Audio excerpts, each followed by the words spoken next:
आज का टॉपिक है दिल की बातें सीधे उनके दिल से। आज उनका दिल क्या कहता है। ओके सो देखते हैं आज उनके दिल में क्या चल रहा है। And we have 5 objects. Let's continue with the first one जो कि है फॉर्चून कुकीज। ठीक है सो हम लेते हैं एक कार्ड उनके लिए, देखते हैं क्या आता है। रीडिंग यस ये आ गया है कार्ड और मैं इसको रखता हूँ इस बॉक्स के अंदर। ठीक है अब चलो देखते हैं कि रीडिंग क्या आ चुकी है। Yes the first card for them is surprise. Wow a disappointment will be followed by a pleasant surprise. An invitation could bring love to those searching. ठीक है ये आ गया है कार्ड यहाँ पे। अब इसका सिंपल मीनिंग क्या है?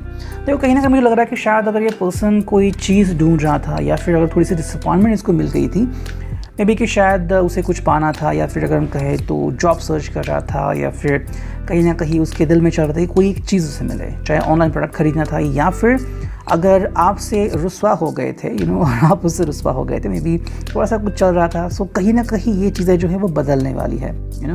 May be in the afternoon या फिर in the evening all of a sudden उनको कोई ऐसी न्यूज़ मिल सकती है, लाइक मे बी आप उनसे बातचीत फिर से शुरू कर सकते हो या फिर आपके बारे में कोई खबर उनको मिल सकती है। समवेयर अगर हम बात करते हैं उनके पर्सनल की तो कहीं ना कहीं पे अगर वो जॉब सर्च कर रहे थे तो एक बहुत ही अच्छा प्रोस्पेक्ट उनको नज़र आ सकता है जहाँ से उम्मीद नहीं थी और वो भी उनके घर के बहुत नज़दीक। तो कहीं ना कहीं एक बहुत ही अच्छा सरप्राइज़ उनके लिए आ सकता है। अगर फैमिली मान नहीं रही थी तो फैमिली शायद मान सकती है। अगर आपकी बात करें तो कहीं ना कहीं आप दोनों के जो मसले थे चाहे वो एक दूसरे के इश्यूज़ को लेके हो सकते हैं फिर ओपिनियन को लेके, तो वो भी सॉर्ट आउट हो सकते हैं। ठीक है आपको बस थोड़ा सा पेशेंटली वेट करना पड़ेगा। सरप्राइज इज़ देयर जो कि बहुत ही अच्छा एलिमेंट है, लेकिन ये कब आएगा? देखो ये पर्सन अगर उस चीज़ से गुजरता है जिसे कहते हैं हम डिसअपॉइंटमेंट, कहीं ना कहीं मुझे लग रहा है कि ये थोड़ा सा डेस्टिनी का खेल है और इसीलिए हर पर्सन के लिए अलग अलग होगा। ठीक है अगर कोई पर्सन बहुत ज़्यादा डिसअपॉइंटेड है तो उसे बहुत अच्छा सरप्राइज़ मिलेगा। ओके सो आई थिंक ये ऐसा होगा जैसे कि आपने देखा होगा रोलर कोस्टर राइड, अचानक से ऐसा वी शेप बनता है, धूम ऐसे हो जाती है सो इट्स लाइक ये जैसे एक वी शेप है, वैसे ही जितना ये डिसअपॉइंटमेंट फील करेगा उतना ही बड़ा सरप्राइज डेस्टिनी उसको दे सकती है। सो इट डिपेंड्स कि हाल ही में क्या हुआ है। अगर आप दोनों के बीच जम नहीं रही थी, बातें अगर कहीं ना कहीं पे मैच नहीं हो रही थी, तो ये पर्सन वापस से आपसे जुड़ सकता है और आप भी उनसे अटैच हो सकते हो। ठीक है अब देखते हैं मून ओरेकल से हमें क्या कार्ड्स मिलते हैं। चलो सिर्फ कुछ ही कार्ड चुन लेते हैं। चलो किया है हमने कार्ड्स का शफलिंग और अब देखते हैं कार्ड्स क्या आते हैं। 1 2 3 एंड फाइनल 4। ठीक है 4 कार्ड्स लिए हैं। अब देखते हैं यहाँ पे रीडिंग क्या आती है। ओके पहले इस कार्ड को रखता हूँ यहाँ पे। ओके देखो पहला जो कार्ड है काफ़ी खूबसूरत सा, yes it's all about the moon जो शाइन कर रहा है। I am ready for something bigger better and brighter. ठीक है वेनिंग क्रिसेंट, कहीं ना कहीं इस पर्सन की अगर हम आज की हालत देखें तो ये अपनी ज़िंदगी में बदलाव चाहता है। Okay may be he is expecting कि आपका जो रिश्ता है वो और भी ज़्यादा अच्छा हो जाए। अगर उनके फ्रेंड्स को मालूम नहीं है कि फैमिली को मालूम नहीं, तो शायद वो चाहते हैं कि उनके फैमिली और फ्रेंड्स को ये पता चले कि आप उनके ज़िंदगी में आ चुके हैं एंड आप कितने खूबसूरत हैं। So that thing I think ये पर्सन चाहता है कि ये सबको पता चले। अगर आप मैरिड है तो चाहता है मे बी अगर आपकी एनिवर्सरी नज़दीक आ रही है या फिर अगर आपने हाल ही में कोई नई चीज़ खरीदी है, चाहे वो म्यूजिक सिस्टम हो या फिर कोई घर हो कोई गाड़ी हो, तो ये पर्सन चाहता है कि इसकी पब्लिसिटी हो समवेयर, चाहे वो फेसबुक हो या फिर सोशल मीडिया, चाहता है कि लोगों को पता चले कि ये कितने खुश हैं आपके साथ। ठीक है तो अगर मैरिज लाइफ की बात करें तो ये खुश हैं। अगर आपकी पर्सनल लाइफ की बात करें that you are not yet married, तो समवेयर ये पर्सन चाहते हैं कि उनकी ज़िंदगी में काफ़ी अच्छे बदलाव हो जाए।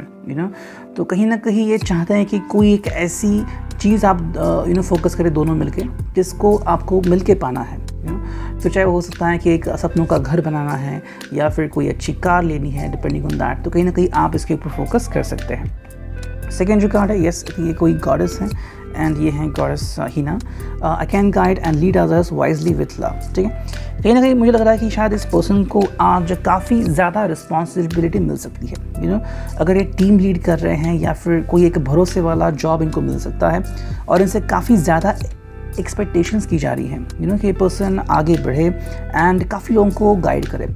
अगर आपको भी गाइडेंस की ज़रूरत है या फिर अगर आपको लग रहा है कि ये पर्सन आपको हेल्प कर सकता है, तो you can expect help from them and love for them. अगर आप दोनों में से कोई पर्सन अगर डिप्रेशन से जूझ रहा है या फिर एंग्जाइटी इश्यूज़ हैं, तो ये पर्सन इसको क्लियर कर सकता है।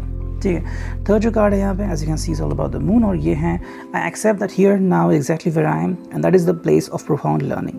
मतलब ये पर्सन कोई भी शौक नहीं बना रहा है कि मैं जहाँ पे हूँ ये किस लिए हूँ, यू नो। कई बार में क्वेश्चन होता है कि मुझे यहाँ पे नहीं रहना, मैं यहाँ पे नहीं रहना चाहता, मैं इस कंपनी में काम नहीं करना चाहता, लेकिन आज वो जिस जगह पे पहुँच गए हैं, ठीक है, चाहे वो सबसे बढ़िया है या फिर जस्ट काम चलाओ है, ये यहाँ पे खुश हैं, तो ये काफ़ी अच्छा रिस्पॉन्स है टुवर्ड्स डेस्टिनी। एंड जो नेक्स्ट कार्ड है वो है I enjoy the serendipity of life, the unexpected can be wonderful. Same जैसे कि हमने देखा कि फॉर्चून कुकी में दिखाया गया था सरप्राइज़, तो ये ज़िंदगी से बहुत कुछ एक्सपेक्ट कर रहे हैं, चाहे वो अनएक्सपेक्टेड ही क्यों ना हो। जैसे कि मान लीजिए अचानक से आप जैसी खूबसूरत व्यक्ति इनकी ज़िंदगी में आना, या फिर आप दोनों का रिश्ता बहुत सही हो जाना, तो ये चीज़ें ये अपनी ज़िंदगी में एक्सपेक्ट कर रहे हैं, ठीक है। अब देखते हैं टैरो से हमें क्या रीडिंग मिलती है। चलो ऑलमोस्ट 5 मिनट हो गए हैं, 5.5 मिनट, ठीक है। चलो 1 2 3 4 एंड 5, ठीक है। चलो 5 कार्ड और 2 कार्ड लेते हैं हम, ठीक है, ये और ये, ठीक है। चलो 7 कार्ड टोटल आ चुके हैं। अब देखते हैं कि रीडिंग यहाँ पे क्या आती है। ओके, देखो पहला जो कार्ड है व्हील ऑफ फॉर्चून, बहुत ही बेहतरीन कार्ड कह सकते हैं। सेकंड जो कार्ड है द हर्मिट, ये है रिवर्स्ड, ठीक है। फिर जो कार्ड है 3 ऑफ स्वॉर्ड जो कि है रिवर्स्ड। फिर जो कार्ड है ये है द मैजिशियन रिवर्स्ड, ठीक है। फिर आ गया है 5 ऑफ स्वॉर्ड जो कि है reversed. Then we have 10 of pentacles जो कि है straight, and then we have 5 of wand जो कि है रिवर्स, ठीक है। तो काफ़ी सारे कार्ड आ चुके हैं, देखते हैं इसके 1 बाय 1 रीडिंग। देखो यहाँ पे कार्ड आ गए हैं जो कि है व्हील ऑफ फॉर्चून, और ये कार्ड काफ़ी इंटरेस्टिंग है। ये पर्सन चाहता है कि उसकी ज़िंदगी बदल जाए, यू नो। तो जैसे कि हमने देखा उनकी फॉर्चून कुकीज़ में आ गया था कि उनके लिए सरप्राइज़ वेल प्लान है, तो कहीं ना कहीं पे मेरी ये पर्सन अपनी ज़िंदगी में आगे बढ़ना चाहता है, यू नो। तो जो पुश उसको चाहिए था कि मे बी कहीं यू नो बहुत ही बेहतरीन मौका उसे मिले जहाँ पे वो ज़िंदगी में आगे बढ़, उसे अगर ज़िंदगी में कुछ पाना था, या फिर अगर हम कहें कि कहीं ना कहीं पे उसे एक मौका चाहिए था कि वो अपने आप को साबित कर सके, ठीक है, तो वो उसे मिल रहा है। अगर आपके प्यार में रुकावटें आ रही थी, चाहे कोई दोस्त रुकावट डाल रहा था या फिर रिश्तेदार रुकावट डाल रहे थे, तो वो रुकावट अपने आप दूर हो रही है, ठीक है। द हर्मिट जो कि रिवर्स, कहीं ना कहीं पे यहाँ पे मुझे लग रहा है कि इनका जो गाइडेंस है वो कहीं ना कहीं पे रुक सा गया है, यू नो। अगर एक किसी से हेल्प ले रहे थे तो कहीं ना कहीं इनकी हेल्प रुक गई है। एक तरह से वो सही भी है, क्योंकि देखो हर बार हम किसी से हेल्प एक्सपेक्ट नहीं कर सकते। ऐसे कई सारे उदाहरण हैं, और कोविड के टाइमिंग तो आप सबने देखा ही होगा कि बहुत सारे ऐसे लोग हैं जिनको ज़रूरत थी लेकिन मदद नहीं मिली, यू नो। लोगों ने उनको मदद करने से साफ मना कर दिया, या फिर उनसे बात तक करना बंद कर दिया था। तो ये क्यों हुआ था? देखो ये तब होता है जब हमें किसी के ऊपर बहुत ज़्यादा भरोसा होता है और फिर वो टूट जाता है ना। सो भरोसा should be like steel and not like a glass, कि अगर भरोसा टूट जाए तो ग्लास भी टूट जाए, नहीं, वो स्टील जैसा मजबूत होना चाहिए कि आपका भरोसा इतना मजबूत है कि आपको किसी की कोई फिक्र ही नहीं। ये बस हो रहा है, आई थिंक डेस्टिनी चाहती है कि अपने आप को साबित करे, और यही बात हम यहाँ पे देख रहे हैं। नेक्स्ट जो कार्ड है वो है 3 ऑफ स्वॉर्ड्स, जैसे कि हम यहाँ पे देख रहे हैं जो भी रुकावटें थी वो उनकी ज़िंदगी से दूर जा रही हैं। अब आप रुकावट को शायद कोई थर्ड पर्सन समझे या फिर कोई चीज़ समझे जिसकी वजह से ये आपकी तरफ ध्यान नहीं दे रहे थे, तो वो चीज़ अपने आप इनकी ज़िंदगी से दूर हो रही है। तो मैजिशियन रिवर्स, तो कहीं ना कहीं पे यहाँ पे जो उनको हेल्प मिल रही थी, फिर ये जो यू नो चीज़ों को मैनिपुलेट कर रहे थे, वो कहीं ना कहीं कम हो गया है। अब ये चीज़ों को अपनी तरफ से कोशिश कर रहे हैं सही करने की। मतलब यू नो कुछ लोग होते हैं जो अपना चार्म चलाते हैं, या फिर जैसे हम कहते हैं कि जादू होता है, यू नो, उनकी हर बातों में, उनके लफ्ज़ों में, तो वो कहीं ना कहीं गुमसा हो गया है। मतलब ये अपने आप के ऊपर ज़्यादा फोकस कर रहे हैं, हार्ड वर्क बहुत करेंगे, प्रैक्टिकल काफ़ी बन गए हैं, यू नो। सो डेस्टिनी शायद इनको एक मौका दे रही है अपने आप को फिर से साबित करने का, जो उनके लिए काफ़ी सही है। 5 ऑफ स्वॉर्ड्स जो कि रिवर्स है, तो सिंपल सी बात है, जो लोग इनको नफरत करते थे या फिर इनसे बात तक करना बंद कर दिया था, ऐसे लोग अब इनसे कनेक्ट हो रहे हैं, यू नो। जैसे मैंने देखा कि यहाँ पे हर्मिट तो चला गया है, लेकिन ऐसे जो भी दोस्त है जो इनको तकलीफ दे रहे थे वो भी इनसे जुड़ चुके हैं। मे बी इसलिए उनकी ये अभी काफ़ी अच्छे यू नो काफ़ी अच्छे मोमेंट में है। जैसे कि हमने देखा कि व्हील ऑफ फॉर्चून है, तो इनकी ज़िंदगी काफ़ी अच्छी चल रही है। 10 ऑफ पेंटिकल्स से तो अगर हम बात करते हैं फाइनेंशियल सोर्सेज की या फिर एज अ फैमिली, तो आप दोनों की फैमिली रिलेशनशिप काफ़ी सही हो सकती है। 10 ऑफ पेंटिकल्स से तो आप वरी करने कोई बात नहीं है, आप दोनों मिलकर एक बहुत ही अच्छी ज़िंदगी गुजार सकते हो। जिस चीज़ की उनको ज़रूरत थी सबसे ज़्यादा कि भाई पैसा आ जाए, रुतबा आ जाए, ये सब इनको अभी मिल रहा है वन बाय वन। आज जो नेक्स्ट कार्ड है वो है 5 ऑफ वॉन्ड्स। तो कहीं ना कहीं पे यहाँ पे जल्दबाजी जो है वो ख़त्म हो गई है। अब ये पेशेंस से काम ले रहे हैं एंड पैशन तो बहुत सारा है लेकिन उसे डायरेक्टली यूज़ कर रहे हैं ठीक से, ठीक है। कहीं ना कहीं मुझे लग रहा है कि ज़्यादा समय अभी डिवोट करेंगे अपने फैमिली के लिए और आपके लिए, और जो समय है जो सिर्फ अपने ऑफिस की बता, मतलब अगर ये पर्सन पहले टाइम पास करता था या फिर ज़्यादा समय का पाबंद नहीं था, तो अब ये सब बदलेगा। ये हर चीज़ का मायना बदल देगा और अब हर चीज़ की तरफ इसका जो देखने का नज़र है वो बदल जाएगा। अब ये ऐसा बिहेव नहीं करेगा कि मुझे इसकी कोई ज़रूरत नहीं है, फिर मैं इस चीज़ को नहीं मानता। ये हर चीज़ की तरफ ध्यान देगा, ठीक है। अब देखते हैं कि बटरफ्लाई ओरेकल से हमें क्या कार्ड्स मिलते हैं। चलो करते हैं कार्ड्स की शफलिंग और बस चुनते हैं कुछ कार्ड, ठीक है। I hope that reading resonate, ठीक है। देखते हैं कि क्या रीडिंग आती है। चलो आ गए हैं 5 कार्ड और अब देखते हैं कि रीडिंग क्या आती है। देखो पहला जो कार्ड है वो है I wish you were here, ठीक है। मतलब ये पर्सन चाह रहा है कि आप उनके ज़िंदगी में वापस से जुड़ जाएं। आज वो इस मकाम में है जहाँ पे उनके हिसाब से चीज़ें सही हो रही हैं।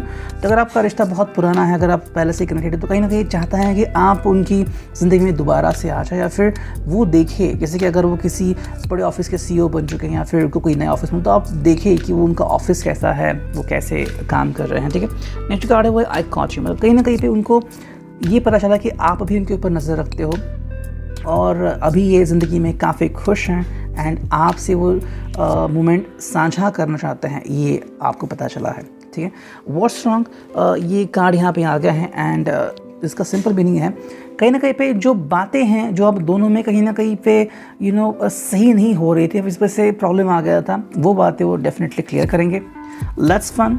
एंड फाइनल जो कार्ड है वो है स्वीट हार्ट। तो अब जैसे कि मैंने कहा कि ये ज़्यादा समय डिवोट करेंगे आपको, ठीक है। तो अगर कोई प्रॉब्लम आ रही थी उनके ज़िंदगी में कि वो आपसे बात नहीं कर पा रहे थे, फिर अपने आप को प्रूव नहीं कर पा रहे थे, तो वो चीज़ डायरेक्टली क्लियर हो जाएगी। एंड अब देखते हैं फाइनल लीडरशिप ओरेकल से हमें क्या कार्ड्स मिलते हैं। चलो बस हम कुछ ही कार्ड्स निकालेंगे, ठीक है। कहते हैं कार्ड्स की शफलिंग। चलो देखते हैं कार्ड्स क्या आते हैं। 1 2 3 एंड ये आ गया 4 एंड ये 5, ठीक है। चलो 5 कार्ड्स लिए हैं हमने, देखते हैं रीडिंग क्या आती है। देखो पहला जो कार्ड है वो है मुस्कुराना। तो ये पर्सन अभी धीरे धीरे मुस्कुराना सीख गया है। अगर ये पहले मुस्कुराता नहीं था तो भी ज़रूर मुस्कुराएगा। सुंदर सा सपना। तो अभी ये ऐसे स्टेज में है जहाँ पे ये अपनी ज़िंदगी अपने हाथों से डिज़ाइन कर रहा है। मतलब पहले शायद इसको यकीन नहीं होता था या फिर पहले ये बहुत डिप्रेस था, लेकिन अब ऐसा नहीं है। नेक्स्ट कार्ड है वो है भटक जाना, ओके। कहीं ना कहीं पे चांसेस हैं कि अब ये आपके साथ ज़िंदगी दोबारा से नए सिरे से शुरू करना चाहता है। तो शायद ट्रैवलिंग हो सकती है, आप दोनों मिलकर कहीं पे जा सकते हैं, एक छोटी सी शॉर्ट ट्रिप भी ये प्लान कर सकते हैं। नेक्स्ट कार्ड है वो है आफत और फाइनल जो कार्ड है वो है पायल की झनकार, ओके। सो यहाँ पे बस इतनी सी बात आ रही है कि कहीं ना कहीं पे उनके फैमिली पर्सन को या फिर उनके जॉब जो उनके अगर कहीं पे वो जॉब करते हैं तो कहीं ना उनको लग सकता है कि भाई this person is now connected with somebody else, ज़्यादा तौर से तो आपसे ज़्यादा कनेक्शन बढ़ सकता है। पायल की झनकार मतलब सिंपल सी बात है, कहीं ना कहीं ये पर्सन बहुत रोमांचित उठे हुए हैं आपको देख के and the person want to connect with you, ठीक है। The person want to kiss you, the person want to touch you और आपको वो अपनी ज़िंदगी में दोबारा से पाना चाहते हैं। तो एक्स्ट्रा तो होगा ही। तो अगर आप इसमें कनेक्टेड हैं तो definitely you will feel the same energy. ये था रीडिंग। आप represent thank you signing off मीनी टेरो।